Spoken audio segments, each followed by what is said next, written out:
Good evening, everyone. If you haven't seen Greg Wycliffe's work, he is amazing at putting together parody songs, and this is no different. This is a version of Ironic, and it's wonderful and on point and just amazing satirical music, and it's about our election, and it's about Canadian politics, and he's a candidate for York Parkdale, and they're lucky to have him. So watch the video. I'm not going to play it because it's like 3 minutes and wonderful. And then he does he's talking at the end of the video. So it's worth your time. Go check it out. It's fantastic. Link is in the description. Okay. I often talk about the Liberal tap dance. And the Liberal tap dance, I couldn't find a video of Trudeau doing this today. But here is Aletha Raj. And Aletha is the Huffington Post Ottawa bureau chief, and she says, quote, "So far this press conference, 5 questions, 5 times, Justin Trudeau has given the very same answer." And I call that the Liberal tap dance, right? When you say, "What do you think about X issue, Mr. Politician?" And they say, "X issue is very important to the constituents because blah, blah, blah, blah, blah." And they start talking then about something that you don't care about, and you tune them out because you know they're not going to answer the question that you asked. And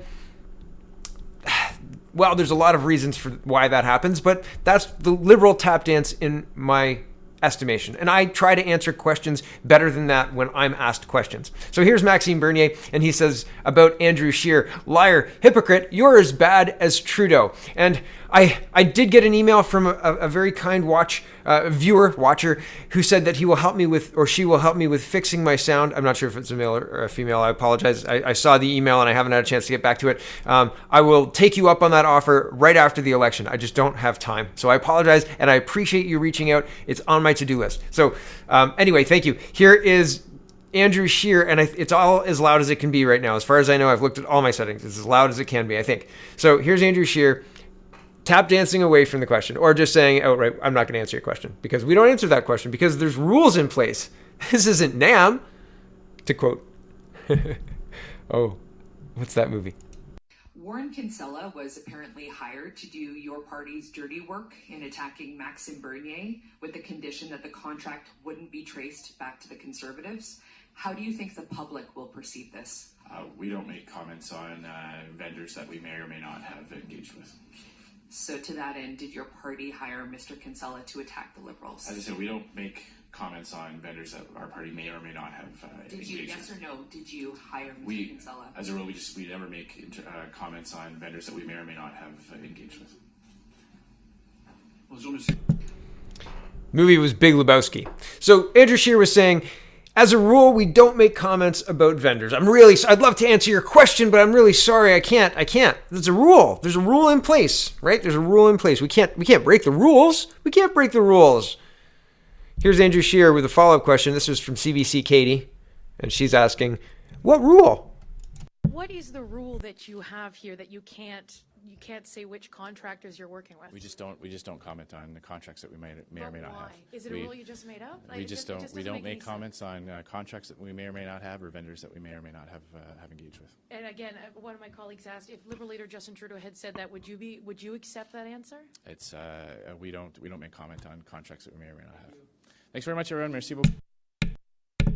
What was it that Catherine McKenna said? If you say it louder, if you repeat it, if you say it over and over, people will what? What did she say again? Hold on, let me get that clip. Here she is. Take it away, Miss McKenna. You know, I actually gave them some real advice. I said that if you actually say it louder, we've learned in the House of Commons, if you repeat it, if you say it louder, if that is your talking point, people will totally believe it, so just go it. Right. Do they deserve re-election on Monday? Up to you. So we've seen Andrew Scheer asked again. And let's move on to the other interesting story that's been blowing up, Warren Kinsella. So here is 6 hours ago, so roughly between 4 and 5 in the evening. And it says, Maxime Bernier calls social media campaign to discredit People's Party of Canada an attack on the integrity of democratic process. Says dirty politics feed public cynicism, says Conservative leader Andrew Scheer does not deserve confidence of Canadians. Update CBC News, People's Party of Canada files complaint with elections watchdog over what Maxime Bernier calls professional smear campaign, responds to reports Conservatives hired outside company to mount campaign portraying party as xenophobic. And here's the article. It says Bernier files complaint to elections watchdog over secret campaign to smear his party. And this was posted at 2:43 p.m. The reason that time is important is for a reason I'll show you in just a minute, but here we go. We'll read through the article.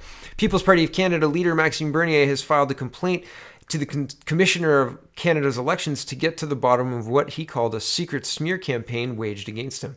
During a news conference Saturday, Bernier said the party will retain legal advice and will use all tools at its disposal to get answers on the Conservative Party of Canada's potential role in that campaign. He also wants answers on who was behind the entry of a Rhinoceros Party candidate in his Beauce, Quebec riding who has the same name as him. Bernier said that was a deliberate attempt to confuse voters.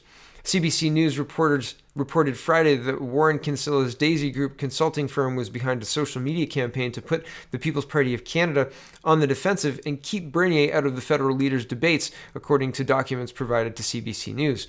The documents outline the work done by several employees of Daisy on behalf of an unnamed client. A source with knowledge of the project told CBC News that that client was the Conservative Party of Canada. Conservative leader Andrew Scheer today refused to comment on whether his party was involved, saying, as a rule, we never make comments on vendors that we may or may not have engaged with. You know, as a rule. I just want to make sure that you understand Kinsella is a lawyer, an anti-racism activist, and former Liberal strategist who's been a vocal critic of Justin Trudeau, of leader Justin Trudeau. And so that's 2:43. At 4:35, Warren Kinsella deleted his account, his Twitter account and his Facebook account too. This is Sean Craig tweeting about it, and it says, it appears Warren Kinsella has deactivated or deleted his Twitter account. So that's interesting. He also makes a statement here, and he doubles down on saying that Bernier and anybody who follows him are bigots and racists, etc., etc., etc. So I'm not going to read it out just because, well, it's just ridiculous. Quite honestly, it's quite ridiculous. So I'm not going to read it out. You can read it. The link is in the description if you're interested. It's not all that interesting. It's basically more of what he said before. So if you've read what he said before, then you'll understand what he's saying now. And I guess now he's saying it for free. So there's that. But before, he was glad to take the money from the Conservatives and the Greens. And, he was a Liberal strategist. So libcons, right? They're all in it together, which is very clear here. It illustrates it very nicely. And this underlines the inherent problems with a multi-party system that is basically all the same party, because they'll all work together to smear anybody who's a little bit different. And that's what's happening. And that's what's been happening. And provably so. So, well, and part of this, though, is the Globe and Mail has a source that they trust, but keeping sources unnamed with allegations of this sort. And I've seen some people around Twitter saying this is not a big story. I think this is a pretty big story. Is it not? Having a former Liberal strategist paid off by the Conservatives, and the Conservatives had him employed, according to their sources, up to June 30th, and then Elizabeth May immediately hires him as a fixer? To do what? What? Isn't it all a little bit convenient? And then immediately at that point in time, they have to be disclosing, right? So who they work for, what they're doing is clear, right? So,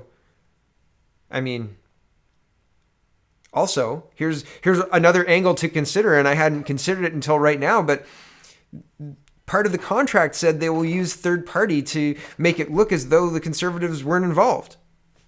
Is that the Greens? Did they use the Greens like that? Because the contract didn't say they would create a company. They said they would use third-party companies. Huh. The enemy of my enemy is my friend? Anyway, just a little working theory that I just came up with on the fly there. So I'm sharing it with you because what do you think? I don't know. Could be. Who knows? And who knows? Not me. Certainly not. But it's interesting that Mr. Kinsella deleted his Twitter account. It's interesting that all of this stuff is happening days before the election. Are all the smears made up? Are all the smears paid for in advance? This party is not a racist party. I've never seen one person in the party make a racist statement at all. Everybody wants to be judged by the content of their character, not their skin or their gender or their sexual orientation. All of those things are secondary. What you do, who you are, those things matter much more. And I think that comes through despite all the smears.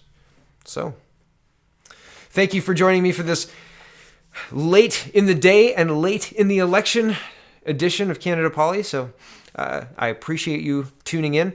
And don't forget to vote on Monday. And have a wonderful, wonderful evening.